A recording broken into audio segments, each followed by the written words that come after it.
आम आदमी पार्टी की तरफ से चुनाव अभी घोषित नहीं किए गए उपचुनाव, लेकिन टिकट अनाउंस कर दी गई। हमारे साथ बात करने के लिए संजीव अरोड़ा जी मौजूद है। संजीव जी, आपका नाम जैसे ही आता है, टिकट अनाउंस होती है, राजनीतिक गलियारों में चर्चाएं बड़ी तेज हो जाती हैं और सवाल तो ये भी खड़े करते हैं विपक्ष वाले कि अब तो केजरीवाल जी पंजाब आने वाले हैं। देखो जी, केजरीवाल जी को जो हमारे नेशनल कन्वीनर हैं पार्टी के, उनको बाई इलेक्शन की वेट करने की ज़रूरत नहीं है। अगर उन्होंने राज्यसभा आना, वो क्यों वेट करेंगे कि एक हमारा एमपी बाई इलेक्शन लड़ेगा, फिर वो जीत के रिज़ाइन करेगा, फिर मैं आऊँगा? क्यों? वाई? हम एक एमपी, तो मैं अकेला नहीं हूँ, 7 एमपी हैं। वो किसी को भी बोलेंगे, वो रिज़ाइन कर देंगे और वो आ जाएंगे।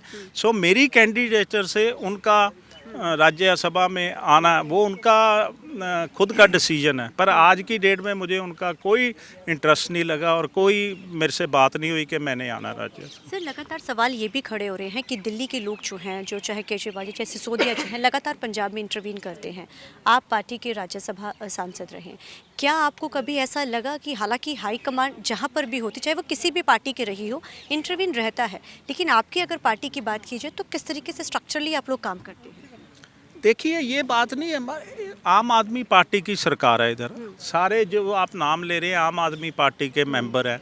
कोई किसी के पास कोई पोस्ट होगी, किसी के पास नहीं पोस्ट होगी, तो जो उनकी ड्यूटी जहाँ लगती है वो करती है। इसमें मतलब कि इसमें तो कोई बुरी बात नहीं है।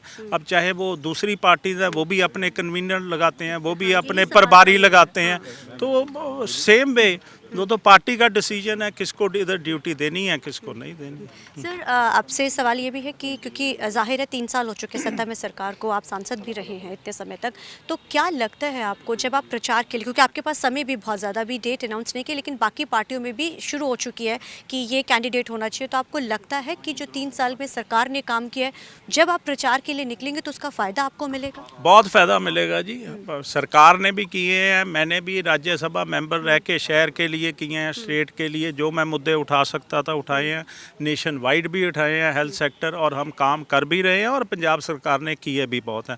बिल्कुल उसका फ़ायदा आपसे मिलेगा। आखिरी सवाल है, आज इंडस्ट्री को लेकर भी एक बड़ा जो फैसला है ओटीएस को लेकर किया गया है और आपने मुलाकात का दौर भी शुरू किया और आप बीच में विचोलिया भी बने, तो आप इंडस्ट्रियलिस्ट भी हैं एक बहुत बड़े, तो लगता है कि इंडस्ट्री को कितना फ़ायदा होगा? कुछ 4000 इंडस्ट्रियलिस्ट का जो फ़ायदा होगा, उससे कितने करोड़ों का जो मुनाफा है पंजाब सरकार को भी होगा? देखो, मेरे पास नंबर नहीं है कितनी इंडस्ट्रीज़ को फ़ायदा होगा और कितना टोटल अमाउंट का फ़ायदा होगा।